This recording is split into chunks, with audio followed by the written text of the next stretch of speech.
बिस्मिल्लाहिर्रहमानिर्रहीम। स्टूडेंट्स, आज एक नए लेक्चर के साथ हम अपनी क्लास का आगाज़ करते हैं और आज का जो हमारा आर्टिकल है वो बेस ड्राइव सप्लीमेंट्री यूनिट्स से आगे है। यूनिट्स की वो तमाम तर काइंड्स जो हैं वो हमने स्टडी कर ली हैं जो हमारे सिलेबस का हिस्सा थी और हमने हमारे एग्ज़ाम पॉइंट ऑफ व्यू से इम्पॉर्टेंट थी। उसके डिफरेंट तरह की एग्जांपल्स हमने डिस्कस की और उनको इन डिटेल जो है वो परखने की कोशिश की। इससे अगला हमारा एक छोटा सा आर्टिकल है जो कि इस नेम से जाना जाता है साइंटिफिक नोटेशन। साइंटिफिक नोटेशन ये होता है कि जिस तरह से पूरी दुनिया के अंदर एक इंटरनेशनल सिस्टम ऑफ यूनिट मुतारफ़ करवाया गया, वैसे ही नंबर्स को लिखने का एक साइंटिफिक मेथड जो है वो भी इंट्रोड्यूस किया गया। साइंटिफिक मेथड का जो बेसिकली मकसद ये था कि जो बहुत ही छोटी क्वांटिटीज़ होती हैं उनको एक प्रॉपर वे से लिखा जाए, या जो बहुत बड़ी क्वांटिटीज़ होती हैं उनको एक अच्छे तरीके से लिखा जाए। ये दो मकसद थे बेसिकली साइंटिफिक नोटेशन में नंबर को रिप्रेजेंट करने के। तो आइए हम इस साइंटिफिक नोटेशन में नंबर को लिखने का तरीका जो है वो जानते हैं किस तरह से लिखा जाता है। फर्ज करें कि हमारे पास एक नंबर है 793.4 kg। ये एक रीडिंग है, इसको साइंटिफिक नोटेशन में लिखना है। तो इसको लिखने का तरीका क्या ये होगा कि ये पॉइंट 1 नॉन ज़ीरो नंबर के बाद आएगा, फर्स्ट नॉन ज़ीरो डिजिट के बाद आएगा, तो 7.934 आना चाहिए। तो यहाँ से ये पॉइंट मूव किया है, हम देखते हैं कि कितने डिजिट्स तक ये मूव किया है, 1 2, तो ये 2 डिजिट्स तक इस सिमत में मूव किया है। तो हम इसको इन 10 रेज़ टू पावर ये बना देंगे। तो हम इस नंबर को लिखेंगे इंटू 10 की पावर 2 kg। 10 की पावर में लिखा जाने वाला नंबर ही साइंटिफिक नोटेशन में लिखा जाता है, यानी उसको ही हम समझते हैं कि ये साइंटिफिक नोटेशन में लिखा गया। इसी तरह अगर आप इसकी कन्वर्जन को उल्टा करना चाहें तो 10 की पावर 2 पॉजिटिव पावर को ओपन करेंगे तो आपका ये डिजिट पॉइंट के बाद जो 1 नंबर पर था ये इस तरफ मूव करेगा और 793.4 kg जो है वो बना दिया जाएगा, ये लिख दिया जाएगा। इसी तरह दूसरी एग्जांपल कंसिडर करते हैं। फर्ज करें कि नंबर लिखा है 0.00934। अब हम इसको साइंटिफिक नोटेशन में लिखते हैं। ये नंबर अगेन इसी तरह से 1 नॉन ज़ीरो डिजिट के बाद हमारा ये डेसिमल आएगा और जितने डिजिट्स हम डेसिमल को मूव करेंगे वो 10 रेज़ टू पावर बन जाएगी। हम इसको लिखेंगे कि ये पॉइंट मूव हमारा सिर्फ किया है, यहाँ से 1 2 3 और 4 यहाँ तक गया और इस सिमत में गया। हम इसको लिखते हुए ये कहेंगे 9.34 इंटू 10 की पावर, कितने डिजिट्स मूव किया है, यहाँ से 1 2 3 4 इंटू 10 की पावर -4 kg में आ जाएगा। तो ये हमारे पास ये भी साइंटिफिक नोटेशन में लिखा गया। दो बातें आपने याद रखनी है साइंटिफिक नोटेशन में नंबर को लिखने के लिए। पहली कि आपने फर्स्ट नॉन ज़ीरो डिजिट के बाद अपना डेसिमल प्लेस करना है, और दूसरी कि जितने डिजिट्स आप मूव करेंगे उस डेसिमल को उतनी 10 रेज़ टू पावर बना देंगे। 10 रेज़ टू पावर पॉजिटिव तब होगी जब आप इस डायरेक्शन में मूव करेंगे और नेगेटिव तब होगी जब आप इस डायरेक्शन में मूव करेंगे। इस तरीके से आप अपने नंबर को साइंटिफिक नोटेशन के अंदर रिप्रेजेंट कर लेंगे। इसकी बहुत सारी एग्जांपल जो है वो आप अपनी मैथ में 9th-10th क्लास में डिस्कस कर चुके हैं, इसलिए इसकी डिटेल में बहुत ज़्यादा जाना जो है वो ज़रूरी नहीं है। इस तरह से आप अपने नंबर को रिप्रेजेंट कर सकते हैं प्रॉपर साइंटिफिक नोटेशन में। इसके बाद चलते हैं कि कुछ हमारे पास कन्वेंशंस हैं, लेकिन कन्वेंशंस को पढ़ने से पहले हम प्रीफिक्स को जानते हैं। प्रीफिक्स, फर्स्ट ऑफ ऑल तो हम इस चीज़ को जानते हैं कि ये प्रीफिक्स होते क्या हैं और इन प्रीफिक्स को हम किस तरह से अपनी रीडिंग के अंदर यूटिलाइज कर सकते हैं। इन प्रीफिक्स के बारे में अपनी डिटेल जो है वो हम आज इस चैप्टर के अंदर जानेंगे। कुछ प्रीफिक्स जो हैं वो ऐसे होते हैं जो हम अपनी रीडिंग के अंदर बार बार यूज़ करते हैं या अपने आंसर को उस प्रीफिक्स के टर्म में लिखना जो है वो ज़रूरी समझते हैं। तो प्रीफिक्स क्या है, किस तरह से यूटिलाइज होते हैं, किस तरह से हम इनको एक प्रॉपर नोटेशन में लिख सकते हैं और ये प्रीफिक्स हमारी रीडिंग में कितने इम्पॉर्टेंट हैं, इन सारी चीज़ों के बारे में हमने आज के लेक्चर में जानना। तो मेरे प्रीफिक्स क्या हैं, वो कुछ स्पेसिफिक वैल्यूज़ जो फिक्स कर दी गई और उनको हम एज इट इज़ यूज़ करेंगे। जैसे कुछ फैक्टर्स हैं हमारे पास, लेट्स सपोज ये प्रीफिक्स का एक टेबल मैं ड्रॉ करता हूँ यहाँ पे।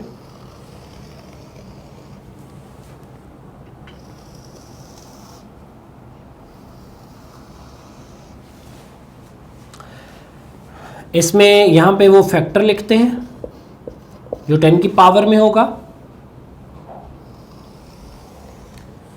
फिर हम इस फैक्टर का नेम लिखेंगे,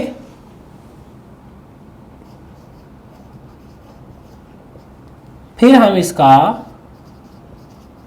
सिंबल लिखेंगे।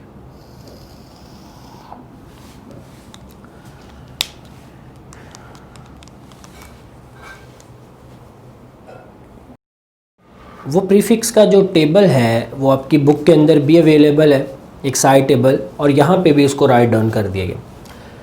फैक्टर्स में अगर 10 की पावर -18 हो तो उसे ऑटो पढ़ेंगे और उसे स्मॉल a के साथ सिंबल के साथ रिप्रेजेंट करेंगे। इसी तरह अगर वैल्यू यहाँ पे 10 रेज़ टू पावर -15 हो तो उसे फेम्टो पढ़ लेंगे।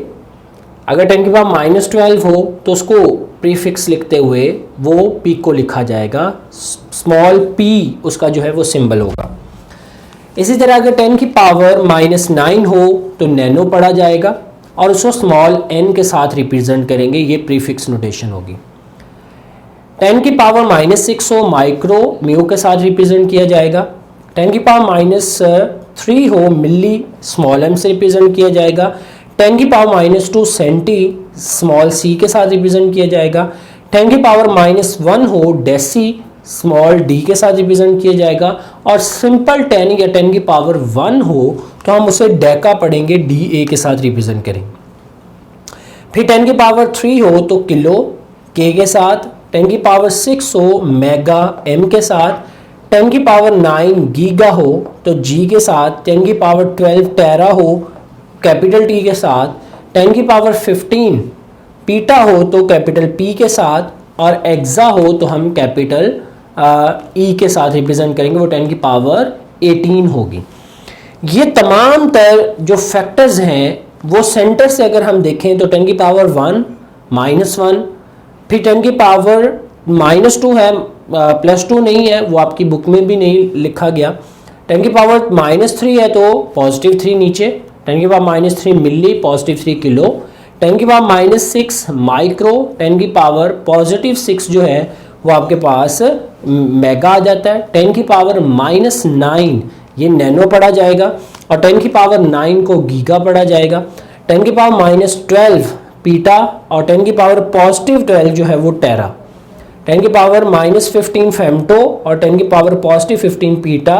10 की पावर -18 आटो, और 10 की पावर +18 जो है वो एक्सा पढ़ा जाएगा। इस तरीके से आप इन नोटेशंस को अच्छे तरीके से याद करेंगे, और जब आप अपनी न्यूमेरिकल वैल्यूज़ जो है वो किसी भी एक्सरसाइज का न्यूमेरिकल करते हुए वो लिखेंगे तो इन प्रीफिक्स की टर्म में आप उन न्यूमेरिकल वैल्यूज़ को लिख सकते हैं। ये था जी कुछ प्रीफिक्स के बारे में। अब क्वेश्चन ये आता है कि अगर आपने किसी न्यूमेरिकल वैल्यूज़ में से प्रीफिक्स को हटाना हो तो क्या करेंगे, और अगर आपने प्रीफिक्स लगाना हो तो क्या करेंगे। तो ये दो तरह के क्वेश्चन जो हैं वो अक्सर आते हैं। पहले हम लिखते हैं कि how to remove the prefix from the value, कि किसी भी वैल्यू में से प्रीफिक्स को रिमूव करना हो तो आप किस तरह से किया करते हैं। How to remove prefix.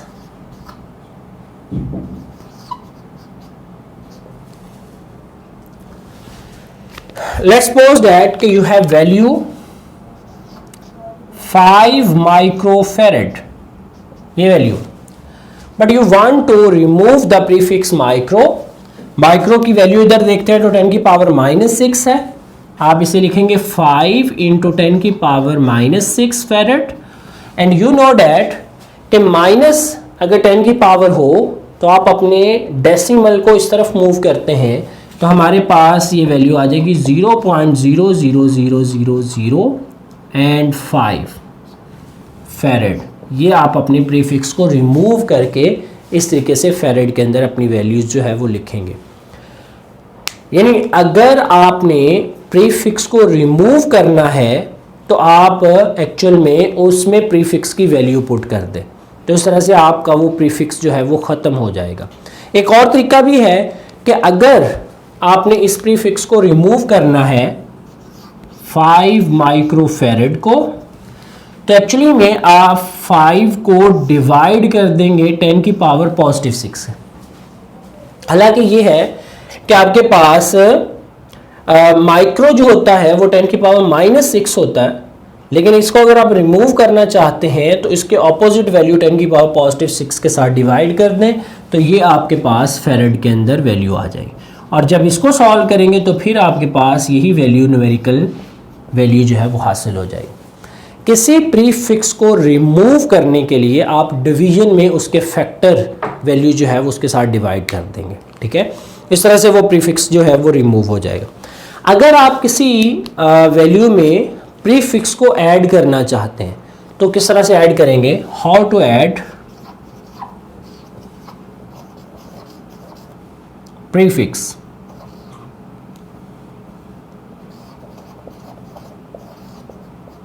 कि किस तरह से हम प्रीफिक्स को किसी न्यूमेरिकल वैल्यू में ऐड किया कर सकते हैं। लेट्स सपोज दैट कि हमारे पास ये वैल्यू थी 5000 फेरेड, या इसको हम कूलम लिख लेते हैं, चार्ज का यूनिट। फर्स्ट ऑफ ऑल तो बेटे आप इसको साइंटिफिक नोटेशन में लिखेंगे। साइंटिफिक नोटेशन में लिखने का तरीकाकार क्या होगा? 5.000 इंटू 10 की पावर 3 कूलम, और 10 की power 3 is the factor that is equal two kilo, is represented by के। तो हम इसमें लिख सकते हैं कि 5 किलो कूलम। ये हमारे पास प्रीफिक्स ऐड करने का तरीकाकार हो जाएगा। अगर हम किसी भी वैल्यू में प्रीफिक्स को ऐड करना चाहते हैं तो फर्स्ट ऑफ ऑल हम उसको साइंटिफिक नोटेशन में लिखेंगे, फिर जो 10 की पावर आएगी यानी फैक्टर आएगा, उस फैक्टर को रिमूव करके हम उसका जो प्रीफिक्स बनता होगा वो लिख देंगे। ये दो तो इंतहाई आसान थी। तीसरी चीज़ इसमें मुश्किल ये है कि अगर आप एक प्रीफिक्स को दूसरे प्रीफिक्स में कन्वर्ट करना चाहते हैं और इस तरह से करना चाहते हैं कि आपका जो प्रीफिक्स गिवन है वो स्मॉलर है और जो इस प्रीफिक्स में आपने जाना है वो प्रीफिक्स बड़ा है यानी ज़्यादा वैल्यू का है। अब इसमें ज़्यादा वैल्यू किस तरह से होगी? जैसे जैसे आप ऊपर से नीचे की तरफ आएंगे आपकी वैल्यूज़ प्रीफिक्स की बढ़ती जाएगी, यानी 10 की पावर -18 सबसे छोटी है, 10 की पावर -15 उससे बड़ी, उससे बड़ी, उससे वैल्यू ज़्यादा, ये ज़्यादा होती जा रही। आपके पास एक न्यूमेरिकल वैल्यू जो है वो छोटे प्रीफिक्स में दी गई है, लेकिन आपको वो बड़े प्रीफिक्स में पूछी गई है।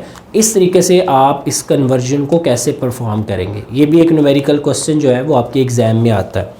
तो हम इसमें लिखते हैं कि हाउ टू कन्वर्ट, बल्कि मैं इसमें क्वेश्चन लिखता हूं कि कन्वर्जन है ये, चूंकि कन्वर्जन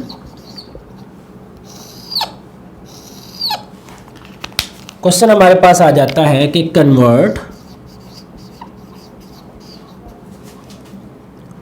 5 माइक्रोफेरेड टू 5 मिलीफेरेड।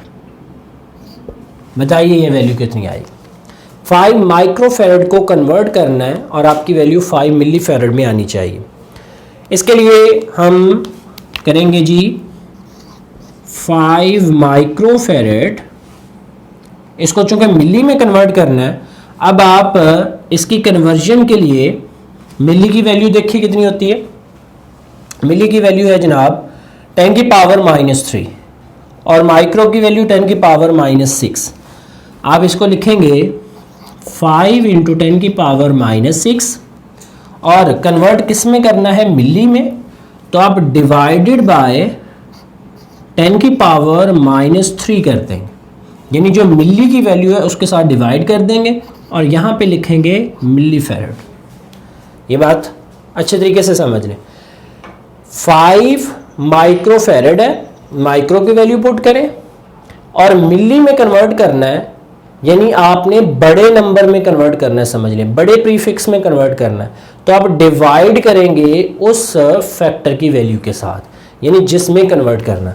तो अब हम इसको 10 की पावर -3 को ऊपर ले जाएं, 5 × 10 की पावर -6 × 10 की पावर 3, 5 × 10 की पावर -3 मिली फेरेड आ जाएगा। अब आप 10 की पावर -3 को लिख सकते हैं 0.005 मिली फेरेड। तो ये आपके पास माइक्रो से कन्वर्ट होकर मिली में इस तरह से आ जाएगा।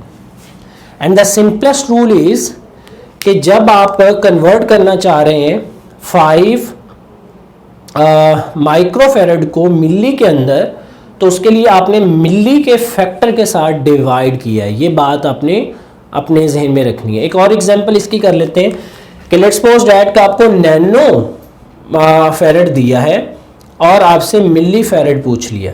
तो अब आप किस तरह से इसको सॉल्व करेंगे कि कन्वर्ट द 5 नैनो फेरेड अब फिर छोटा है, मिली फेरेड बड़ा है, उस प्रीफिक्स में जाना है। अब नैनो की वैल्यू जो है वो इसमें पुट करेंगे, यहाँ पर हम नैनो फेरेड लिखते हैं, नैनो की वैल्यू 10 की पावर -9, फिर आप मिली के फैक्टर के साथ डिवाइड करोगे तो 10 की पावर -9 और ये ऊपर जाके पॉजिटिव का हो जाएगा तो 10 की पावर -6 आ जाएगा। फिर आप इसको कन्वर्ट करते हैं तो ये आ जाएगा 0.000 50 के बाद 5 आ जाएगा, ये मिली फेरेड के अंदर आपकी वैल्यू जो आ जाएगी। अब इसकी कन्वर्जन को उल्टा करें, यानी सपोज करें कि आप एक बड़े फैक्टर गिवन है मिली और आप एक छोटे फैक्टर, जैसे ऊपर से नीचे आएंगे तो आपके फैक्टर की वैल्यू बढ़ती जाएगी, नीचे से ऊपर जाएंगे तो आपके फैक्टर की वैल्यू जो है वो कम होती जाएगी। सपोज दैट कि आपको क्वेश्चन आ जाता है कि convert 5 milli farad to 5 micro farad. आप इस बात पे तवज्जो दें कि आपका प्रीफिक्स कैसा है और किस में जाना है। अब आपके पास बड़ा प्रीफिक्स है और आप छोटे प्रीफिक्स के अंदर जो है वो उसकी वैल्यू को कन्वर्ट करने जा रहे हैं, तो आप इसको किस तरह से करेंगे। यू हैव 5 मिली फेरेड, जिसको आप लिखेंगे 5 × 10 की पावर -3 फेरेड। अब आप जाना चाहते हैं छोटे प्रीफिक्स में, तो उसके लिए क्या करेंगे।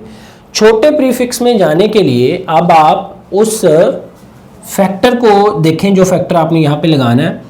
हम लिखेंगे 5 × 10 की पावर -3 × 10 की पावर +6 और यहाँ पे हम लिख देंगे माइक्रो फेरेड। क्या समझ आई।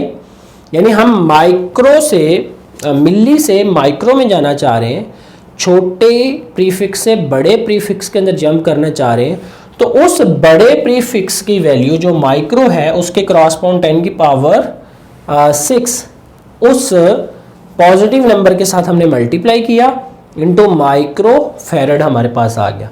अब इसको सॉर्ट आउट करें तो हमारे पास आंसर आ जाएगा 5 × 10 की पावर 3 माइक्रो फेरेड। इस तरह से आप मिली से माइक्रो फेरेड में कन्वर्ट हो जाएंगे और इसको हम लिख सकते हैं 5000 माइक्रो फेरेड।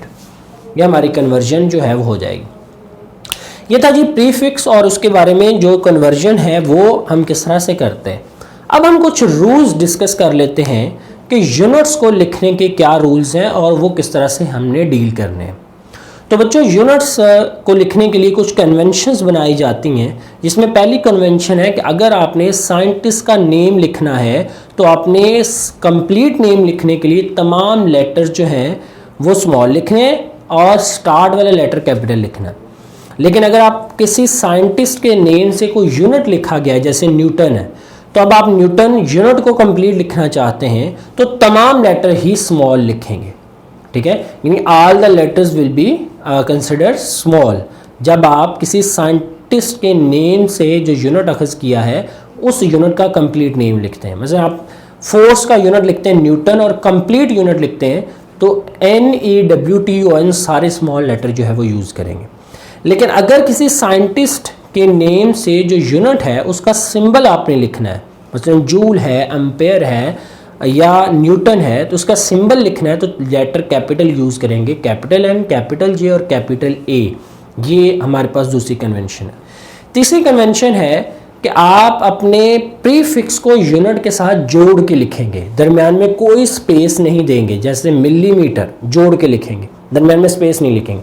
लेकिन अगर आप दो यूनिट को लिखना चाहते हैं, न्यूटन सेकंड है या न्यूटन मीटर है, तो दरमियान में स्पेस देंगे। प्रीफिक्स को यूनिट के साथ लिखते हुए कोई स्पेस नहीं देंगे, यूनिट को यूनिट के साथ लिखते हुए स्पेस देंगे। ठीक है, ये चौथी कन्वेंशन हो गई। दो प्रीफिक्स इकट्ठे यूटिलाइज नहीं किए जा सकते, यूज़ ना करें। मसलन आप माइक्रो लिखेंगे, गलत हो जाएगा। माइक्रो को मिलाकर पिको लिख लें। ठीक है, इसी तरह नैनो को मिला नहीं सकते, मिली माइक्रो को मिला नहीं सकते। इनको मिलाकर एक ही प्रीफिक्स लिखने की इजाज़त होती है किसी भी एक रीडिंग के अंदर। फिर हमारे पास आ जाता है कि अगर आप एक प्रीफिक्स और एक साइंटिफिक नोटेशन में 10 रेज़ टू पावर है, इनको लिखना चाहें तो आप तब भी इकट्ठा नहीं लिख सकते। आप उसको सॉर्ट आउट करके एक 10 की पावर लिखेंगे, चाहे प्रीफिक्स के टर्म में लिख लें, चाहे आप वैसे फैक्टर की टर्म में जो है वो लिख लें।